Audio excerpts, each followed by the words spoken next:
대변인이라는 낯뜨거운 이야기를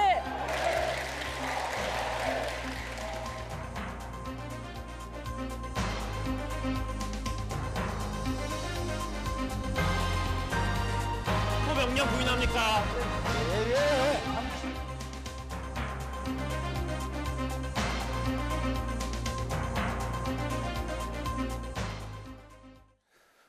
네, 이승권 전 국회의원, 최태경 민주당 부대변인 나오셨습니다. 반갑습니다. 반갑습니다. 정말 어렵사리 열었는데 3월 국회가 다시 경랑 속으로 막 빠져드는 것 같습니다. 오늘 오전 국회 모습 잠시 보시겠습니다. 더 이상 대한민국 대통령이 김정은 수석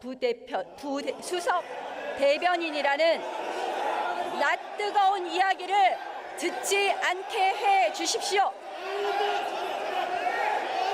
어째 대통령을 무슨 김정수석 여러분 들어주십시오. 국회는 이렇게 하는 데가 아니에요.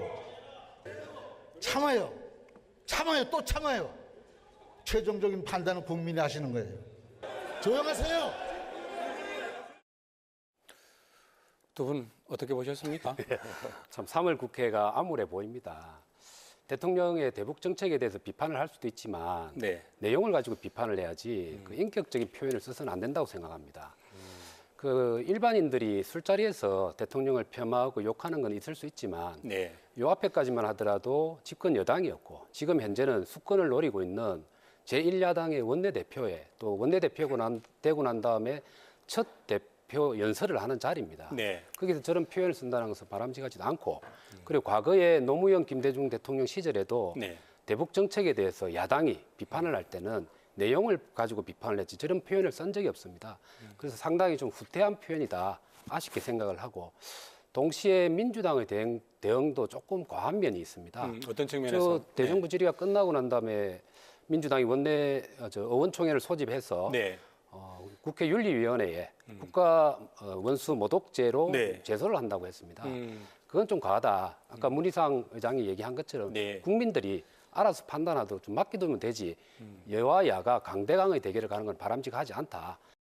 좋은 정치는 네. 사적 이익과 공적 이익을 일치시키는 것이다는 유명한 경고가 있죠. 나경원 대표의 문재인, 김정은 수석 대변인 네. 발언은 자기 당의 이익을 위해서 국가 공동체와 공적 이익을 극도로 혼란시키는 발언을 자행한 거죠. 이것은 정치라고 볼 수가 없겠죠. 만약에 이것이 정치라면 네. 폭력 정치라고 볼 수 있겠죠. 그런데 방금 우리 이성건 의원님께서는 좀 이러한 망언에도 불구하고 네. 좀 정부 여당이 좀 자중하고 좀 포용하는 모습을 보이라는 말씀 또 그것도 새겨 들어야 될 말이긴 하지만 네. 중요한 점은 사인이 자유한국당 국회의원 1개 국회의원이나 사인이 네. 한 것이 아니고 자유한국당을 대표하는 원내대표가 민의의 전당인 국회에서 그 발언을 한 것이기 때문에 네. 이것은 국가 원수 모독을 좀 심대하게 한 겁니다. 그런 차원에서 민주당은 의원총회를 통해서 네. 이런 문제를 어떻게 대응할 것인가를 숙고하지 않을 수 없었습니다. 예, 그리고 앞으로 네. 아마 진중하게 고민을 해서 추후 대처해 나갈 네. 생각입니다. 일단 국회 본회의장 안에서 했던 발언이기 때문에 면책 특권은 유지되는 법적인 거 문제가 아니겠습니까? 아니고 윤리적인 문제. 사법적인 문제가 아니고 국회법적인 문제, 윤리적인 문제죠. 그래서 윤리위에 제소하겠다라는. 결과적으로 처리되지 않을 걸 다시 올린 겁니다. 그래서 정쟁의 도구로서 또 네. 같이 맞대응을 한 꼴이 되는 거죠. 그래서 제가 볼 때는 좀 그런 것 자체를 서로가 좀 자제했으면 좋겠다. 더 포용적인 사람이 국민들의 신뢰를 받는다. 근데 이제 이 말씀을 꼭 좀 너무 양비론으로 빠지면 안 되는 게 네. 아까 우리 이성건 의원도 인정했듯이 과도하게 국가원수를 모독하는 발언으로 정쟁을 유도한 겁니다. 그런 발언을 그 정부 여당 입장에서는 또 비판하지 않을 수 없는 거예요. 네. 그래서 싸움을 건 거예요. 그냥 유도한 거예요. 정말 수준 낮은 발언으로. 네. 근데 이런 발언에 대해서 비판했다고 해서 같이 가면 싸우지 말라. 이렇게 하는 것은 좀 지나치게 억울한 발언이다. 저는 그런 여당이기 측면도 때문에 있다고 생각합니다. 포용적인 모습을 보일 때만이 국민들이 더 신뢰한다는 말씀만 좀 얹어주고 싶습니다. 수위를 넘어가지 않게 네. 대응할 겁니다. 어떻게 보면 문희상 의장의 저 중재 발언이 또 눈에 띄기도 했습니다. 네. 그것 때문인지 모르겠습니다만 가뜩이나 걱정거리 많은 요즘 우리 국민들께서 다시 또 국회 걱정 또 해줘야 되는 상황이 벌어지지 않는가 또 그런 우려도 됩니다. 근데 우선 지난주 정당 지지도와 국정 수행 지지도 그래프를 한번 보시겠습니다. 민주당의 경우 37.2%까지 내려갔고 반면에 자유한국당은 30.4%를 기록했습니다. 두 정당 간의 편차가 많이 좁혀지고 있는 상황이고요. 네, 대통령 수행 지지도 한번 볼까요? 그동안 대통령 국정 수행 지지도가 51%까지 올라갔었는데 긍정과 부정이 크로스되는 상황이 이 역시 모처럼 벌어졌습니다. 어떻습니까?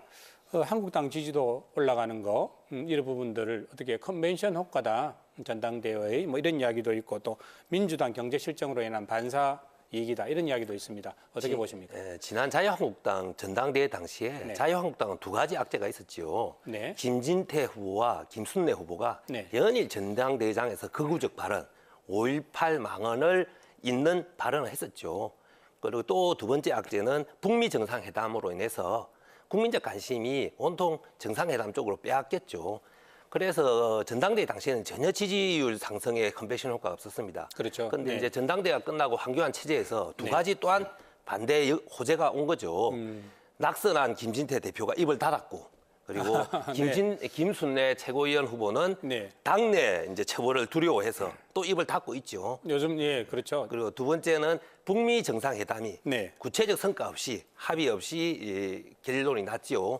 이런 두 가지 호재에 힘입어서 네. 전당대회 당시에 겪지 못했던 네. 컨벤션 효과를 지금 이제 누리고 있는 거지요. 자유한국당이 제가 언론 찾아봤는데 자유한국당이 경제 실정으로 네. 그 정부 여당을 맹공격한 것이 네네. 집권 1년도 되기 전부터 시작했던 일입니다. 그래서 경제 위기로 인한 반사 이익 이건 네. 크게 작동되지 않았다 봅니다. 알겠습니다. 이 부분 네, 뭐 일리 있는 말씀도 있고, 근데 어쨌든 좀 사소한 문제는 아니다. 네. 의미 있는 변화가 시작되었다라고 저는 좀 보고 있습니다. 두 번째 얘기는 하지만 데스클로스, 그러니까 대통령 국정 지지도에 대한 부정평가가 네. 긍정평가를 넘어선 게 두 번째입니다. 그런데 네. 이 시기에 자유한국당과 민주당의 지지율 격차가 한 자릿수 이내, 네. 그것도 9%에서 7%로 다시 좁혀졌습니다. 그렇죠. 그리고 네. 부산, 경남, 울산의 경우는 13% 차이로 자유한국당이 앞서버리고 있는 상황이고 네네. 작년 10월 둘째 주부터 부산, 경남, 울산에서는 대통령 지지율이 부정평가가 훨씬 높은 채 유지되고 그렇죠. 있습니다. 네. 그래서 상당한 의미 있는 변화가 시작이 되었는데 이 변화의 의미는 결국은 자유한국당이 잘해서가 아닙니다. 민주당과 그리고 정부의 실적으로 인해서 나타나고 있다. 대통령이 취임할 때 제일 첫 번째 일성이 뭡니까? 일자리 대통령. 일자리 정부를 하겠다고 하고 집무실에다 일자리 현황표를 만들었습니다만 결과적으로 일자리는 줄어들고 있습니다. 네. 그리고 소득 격차는 넓어졌죠. 한반도 운전자료를 이야기하면서 한반도 비핵화를 하겠다 했지만 북미회담 결론 연연에서 비핵화는 진전이 되고 있지 않습니다. 그리고 미세먼지 문제, 우리 국민을 괴롭혔던 문제가 지난주 동안 이어졌습니다. 그 기간 동안에 지지율이 많이 떨어졌는데 이와 관련해서 미세먼지의 문제가 아니고 미세먼지에 대체하는 정부의 태도에 대한 국민들의 네. 실망이 가중이 된 거죠. 그래서 결과적으로 현 정부 여당의 실정과 무능에 대한 평가의 의미로서 지지율이 떨어지고 있는 것이기 때문에 자유한국당의 잘해서는 아니다. 네. 앞으로 불경이 그러면 예. 특별히 더 낮은 이유는 뭐라고 보십니까? 불경의 원인은 크게 네. 사실은 경제적인 또 측면. 민주당 입장에서는 그 부분이 아픈 부분이 예, 아니겠습니까? 근데 그래서 제가 보기로는 네. 민주당이 쉽게 극복하기 어려울 거다. 왜냐하면 구조적인 요인이 있다고 봅니다. 부울경의 특징을 보면 부산과 울산은 우리나라 기간 산업을 좌우했던 조선과 자동차, 기계 부품이 주력 산업입니다. 네. 상황이 지금 아주 안 좋죠. 그러니까 일자리가 어렵게 되는 거고 그에 의해서 자영업이 먹고 살아야 되는데 유지가 안 되죠. 부산의 경우도 자영업과 중소기업 위주의 도시입니다. 소비가 일어나지가 않죠. 볼경 경제의 구조적 특징 때문에 그렇죠. 그런 영향이 좀 반영이 되고 불경 있다. 관련해서 한 가지만 더 네. 말씀드리면요. 여론조사 전문가들은 항상 이야기를 네. 합니다. 여론조사 결과에 일희일비하지 말라고 하는 말은 네. 그냥 겸었던 말이 아닙니다. 왜냐하면 원인이 발생하면 결과가 나올 때까지 시간이 좀 걸립니다. 그렇죠. 그래서 최근에 또 특이한 어제 언론에 나왔는데 그 작년 9월까지 36%의 지지율, 네. 긍정평가를 받았던 오고돈 시정이 이번에 44%의 긍정평가를 받았습니다. 5천 원 올라갔더라고요. 예, 아주 꾸준히 올라갔는데 네. 또 네. 최근엔 더 많이 올라간 것 같습니다. 네, 네, 그래서 이런 원인이 발생되면 이것이 결과에 반영되는 데는 시간이 좀 걸릴 거라 봅니다. 어제 전두환 전 대통령이 광주에서 첫 공판을 가졌습니다. 각 당의 공식 입장 먼저 한번 보고 말씀 나누도록 하겠습니다. 네, 자유한국당의 재판이 공정하게 진행돼야 된다. 5.18 민주화운동 의혹이 말끔하게 해소돼야 된다고 주장했고요. 더불어민주당은 참여하고 용서를 구해야 된다. 또 바른미래당은 전 씨가 광주 시민을 학살했다는 것은 망고불변의 진리이다. 또 그렇게 이야기를 했습니다. 네, 민주평화당 철저히 죄를 물어서 역사정의 바로 세워야 된다. 그리고 민주정의당 진실을 밝히는 데 겸허한 자세로 협조해야 된다. 또 그렇게 이야기를 했습니다. 어떻습니까? 자유한국당은 조금 뭐 반응의 결이 다른, 논평의 결이 다른 것 같고요. 예, 어떻게 보셨습니까? 네, 정말 좀 안타깝습니다. 너무 형식적이고 원론적인 얘기만 좀 하고 있습니다. 저는 네. 두 가지 면에서 첫 번째는 보수 가치의 측면에서 네. 부응하지 못하고 있다. 또 하나는 정치적인 측면에서도 부응을 못하고 있다라고 좀 설명을 드리고 싶은데, 자, 보수라는 것은 헌정 질서와 법치를 중요하게 여기는 겁니다. 네. 5.18이라는 것은 자신이 국가 권력이 자신이 보호해야 될 국민을 학살한 사건이고 네. 그에 대해서 자유한국당의 전신의 정부였던 김영삼 정부 때 법을 제정을 하고 그리고 법적인 단죄를 했던 사건입니다. 네. 그럼 여기에 대해서는 명확하게 보수 가치를 가진 분들이라면 헌정 질서 차원, 법치를 지킨다는 차원에서 그 입장을 개성을 해야 되죠. 아니 요즘 보면 김영삼 전 예. 대통령이 살아 계셨으면 화를 내고 아마 뭐라고 간섭- 하셨을까 궁금하긴 일어나서 해요. 아마 엄청나게 비난을 했을 겁니다. 네. 그래서 지금 현재 자유한국당의 모습은 김영삼 정부 때보다 못하다 이렇게 얘기를 했고, 두 번째 정치적인 면에 보면, 자, 민주당은 내년 총선과 대선을 앞두고 동진 정책을 쓰고 있습니다. 네. 자유한국당 내지 보수정당은 서진 정책을 써야 됩니다. 서진 정책의 가장 핵심은 광주입니다. 네. 5.18입니다. 자, 박근혜 대표 시절, 제가 그때 국회의원을 했었는데 박근혜 대표 시절에 박근혜 대표조차도 네. 광주를 수시로 방문하고 5.18 묘역을 참배를 하고 광주에 어떻게 하면 좀 더 많은 예산을 가져다 줄 것인가를 네. 고민했었습니다. 근데 지금 현재 모습을 보면 네. 광주를 적으로 돌리는 것이죠. 그래서 김영삼, 박근혜보다 못한 네. 자유한국당으로 후퇴하고 있는 거 아니냐. 정말 안타깝게 생각을 합니다. 이 점에 대해서. 알겠습니다. 어떻게 아니 보셨습니까? 우리 자유한국당 의원님들이 우리 이성근 전 의원님 절반만 따라와도 참 한국 정치가 발전할 것 같다는 생각을 좀 했습니다. 네. 저 요번에 전두환 관련 논평은 제가 보기에 정말 논평다운 논평은 바른미래당에서 낸 것 네. 같아요. 제가 소속된 민주당과 그 민주정의당은 뭐 좀 뜨뜻미지근하고 밋밋한 이야기, 어떻게 좀 우스갯스럽게 이야기하면 하나만한 이야기 한 것 같아요. 민주당 같은 경우는 전두환 씨에게 참여하고 용서 구해야 된다고, 정의당은 겸허한 자세로 협조해달라 했는데, 이 전두환 씨에게 거의 뭐 네. 통용될 수도 없는 이제 이야기를 했던 거고요. 이분이 반성하는 분이 아니기 때문에. 그리고 한국당 같은 경우에는 참 문제가 있는 뉘앙스를 계속 표현하고 있습니다. 네. 어떤 측면에서요? 공정하게 진행돼야 된다, 재판이. 지금 이 문재인 정부에서 공정하게 진행돼야 된다고 요구하는 것은 네. 전두환 씨가 마치 이를 위해서 전두환 씨가 손해보지 않게 공정하게 재판해달라는 뉘앙스를 담고 있고요. 네. 그리고 또 이런 말도 했죠. 5.18의 미진한 의혹을 해소해달라, 이런 이야기도 했어요. 네네. 이거는 지금 자유한국당에서 5.18 망언, 북한군이 침투했다. 북한군 개입. 이런 의혹과 연관되는, 연상되는 이야기를 한 거예요. 연상작용을 일으킬 만한 자유한국당은 참 정신 차리려면 많은 시간이 필요하다, 이렇게 생각하고, 정말 논평다운 남평은 바른미래당이 본질을 그대로 이야기했어요. 5.18 사건의 본질은 뭡니까? 전두환 씨가 자신의 피로 강주를 물들인 겁니다. 그리고 전 씨가 강주 시민을 학살했다는 것은 망고불변의 진리입니다. 이건 전 세계가 인정했던 거고 전 세계 인권 단체가 인정한 것이고 우리 국민 대다수가 실증적으로 실용적으로 인정하고 있는 내용입니다. 사실 뭐 지금 최종 발표 명령자가 누구냐 이 부분은 아직 실체가 드러나지 않고 있어서 아쉬움을 주고 있습니다만 그리고 네네. 여기 5.18 폭동이다 네. 피켓을 하신 분들 이야기에 대해서는 코멘트를 제가 안 하는 이유가 네. 이겁니다.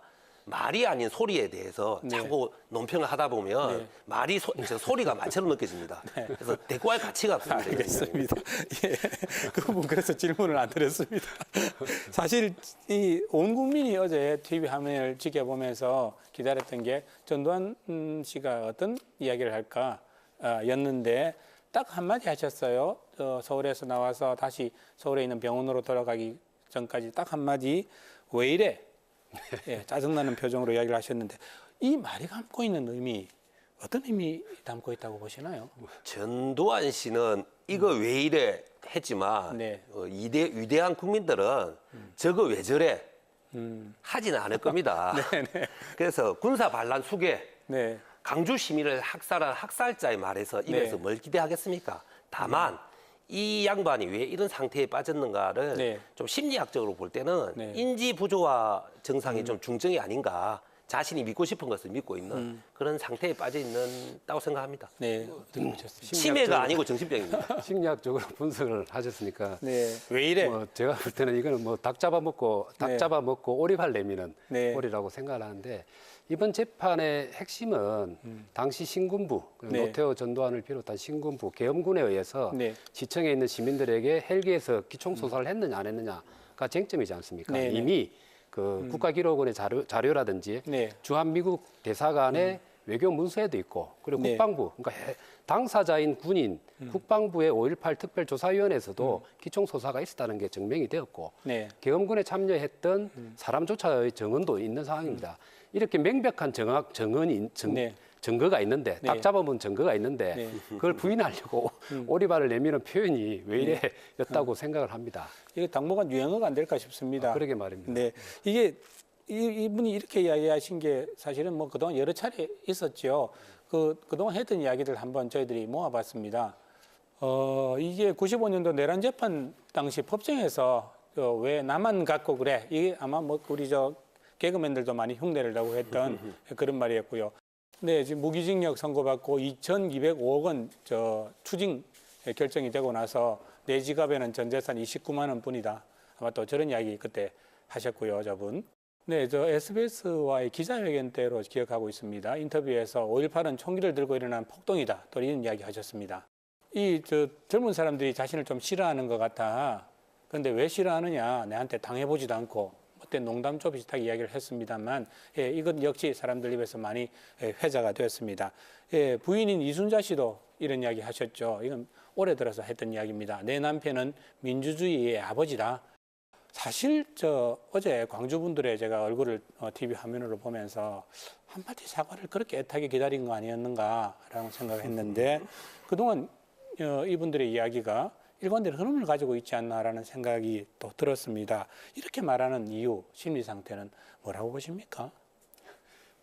분석이 되지 않는 심리를 분석을 해야 될 것 같은데 네, 좀 특이한 것 같습니다. 일반인들이라면 자신이 저지른 잘못과 네. 죄에 대해서는 일단은 미안한 마음부터 출발하는데 전혀 그런 기색이 없지 않습니까? 네. 그래서 아마 전두환 부부에는 강자 DNA라고 할까? 네. 내 잘못을 인정하지 않겠다. 그리고 같은 시대를 살았던 사람으로서 네. 나만한 인물은 없다. 다른 사람들이 판단하는 것이 잘못이다. 뭐 이러한 강자 DNA 같은 게 있지 않을까. 그래서 사실 뭐 재판이 끝나고 난 다음에 8개월 복역하고 백담사로 유배도 갔고 네. 그래서 법적인 조치는 다 당했다라고 처벌은 다 끝났다, 다 나한테. 끝났다. 더 내가 이상 져야 나에게 될 책임은 없다. 책임은 없다. 이제 이런 네. 것까지 연관이 되고 네. 또 1987년도 민주화 운동을 통해 가지고 6.29 항복선언 네. 노태우 당시에 민정당 대표가 했지만 총재가 했지만 실질적 내용은 전두환 쪽에 지시가 있었을 거 아닙니까? 네. 그래서 직선제가 도입돼서 5년 단임제가 되었으니까 네. 이걸 가지고 이순자 씨는 네. 또 이게 민주주의 아버지라는 이런 후황된 잘한 게 논리를, 많다. 예, 뭐 그렇게 가는 것 같은데 네. 그런 뭐 DNA 혹은 콤플렉스가 있는 거 아닌가? 제가 그렇게 출두하는 보여집니다. 모습을 지켜봤는데요. 네. 명백한 건 치매는 아닌 것 같고요. 네. 예. 전문가들 중에서 소시오패스 성향이 있다고 이야기하는 분도 있습니다. 그리고 뭐 더 이상 논할 가치는 없는데 한 가지 아까 우리 사회자가 말씀하신 것에서 수정시킬 건 있습니다. 예, 지갑에 29만 원이 아니고요. 네. 통장에 29만 원이 있다고 통장이 했습니다. 했습니까? 지갑에 정정하겠습니다. 29만 원은 많은 거죠. 작은 돈은 아니다, 그죠? 네, 알겠습니다. 정정하겠습니다. 사실 제 지갑에도 29만 원이 없습니다. 예, 이 이야기를 말씀을 나누다 보니까 시간이 또 많이 흘렀습니다. 지금 뭐 전두환 씨의 광주 재판정 출두부터 시작해서 또 지난 또 주말이 또 박근혜 전 대통령의 탄핵도 2주기도 했습니다. 예, 예. 그리고 또 자유한국당 내에 지금 3명의 국회의원이 지금 5.18 망언과 관련해서 처벌을 기다리고 있고요. 근데 자유한국당 지금 아직 어떤 결정을 내놓지 않고 있는 상황입니다. 황교안 신임 대표가 취임하고 나서 지금 상황이 그렇습니다. 왜 이렇다고 보십니까? 자유한국당 매듭 지을 거 매듭 지어야 앞으로 나갈 수 있을 텐데 왜 이런 스탠스 자유한국당 유지하고 있다고 보십니까? 그 국민들 바람은 신속하게 네. 그것도 과단성 있는 징계를 아마 요구하고 있을 겁니다. 네. 그럼에도 불구하고 미적거리고 있는 이유는 아직은 한교안 신임 대표가 들어선지 네. 체제가 정비가 좀 안 된, 그러니까 한마디로 좀 더 단단해져야 되는데 네. 지도부라든지 한교안 체제 자체가 네. 아직은 2주 정도밖에 안 지났기 네. 때문에 이걸 빨리 징계 조치를 내리게 되면 네. 내부적인 분란이 생겨서 조금 이렇게 문제가 생기지 않을까라는 네. 부담감 이것 때문에 조금 늦추고 있는 것 같다. 정치공학적으로는. 네. 근데 징계는 피할 수가 없을 겁니다. 그리고 징계 수위는 네. 이미 어느 정도 넣은 걸로 알고 있는데 네네. 뭐 타이밍을 좀 조절하는 것 같고 음, 또 다른 면에서는 네. 이 자유한국당에 좀 본질적으로 최근 들어서 네. 민주주의에 대한 어떤 콤플렉스 같은 게 좀 있는 것 같다는 느낌을 받습니다. 제가 네. 이번 건을 계기로 해서 자유한국당의 강령을 네. 한번 뜯어봤습니다. 음. 다른 정당하고 다 비교해봤는데 네. 우리 역사에서 3.1 운동부터 시작을 해서 네네. 4.19 그리고 또 뭐 5.18 민주화 운동, 네. 6월 항쟁 이런 부분에 대해서 더불어민주당을 비롯한 타 정당은 그 역사에 대한 어떤 자긍심을 기록을 다 해놨습니다. 그것을 네네. 개성하겠다고. 네. 근데 자유한국당의 강령을 찾아보면 이런 방구도 3.1 운동부터 시작해서 그 네. 내용이 없습니다.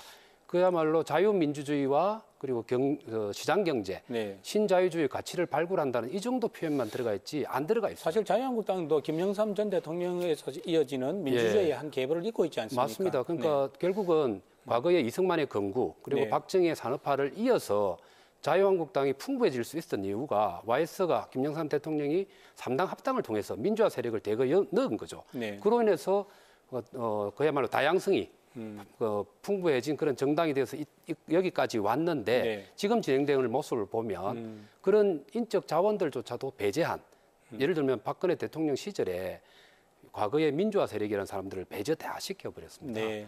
그런 것들이 지금 현재에 그걸 극복해 놨는데 어려운 토양을 스스로 만들어버린 거 아닌가. 네. 그 다시 김정삼 시대의 민주화 세력 그리고 민주화 정신을 뒤돌아볼 필요가 있다고 생각합니다. 예. 자유한국당이 5.18 망언 발언자를 처벌을 이제 미루고 있고 네. 전두환 씨 비판도 하고 있지 않죠.